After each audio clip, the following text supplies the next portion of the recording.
Hi, welcome to cinema మనిషి. ఈ వీడియోలో డైరెక్టర్ శంకర్ చేసిన మూవీస్లో హిట్స్ అండ్ ఫ్లాప్స్ ఏంటో చూసేద్దాం. First movie 1993 gentleman, super hit. Second movie 1994 Premikudu, super hit. Third movie 1996 Indian, blockbuster. Fourth movie 1998 Jeans, hit. Fifth movie 1999 Oke Okkadu, blockbuster. Sixth movie 2001 Nayak, the real hero, average. Seventh movie 2003 Boys, average.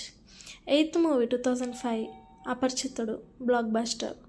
Ninth movie 2007 Sivaji the boss, blockbuster. 10th movie 2010 Robo, blockbuster. 11th movie 2012 స్నేహితుడు, super hit. 12th movie 2015 I, super hit. 13th movie 2018 robo 2.0 blockbuster. 14th movie 2024 Indian 2 flop. 15th movie 2025 game changer, average టాక్తో నడుస్తుంది ఇప్పుడైతే. చూడాలి మరి ఎలా ఉంటుందో. Thank you guys. ఈ video కనుక మీకు నచ్చినట్టయితే లైక్, షేర్ అండ్ సబ్స్క్రైబ్.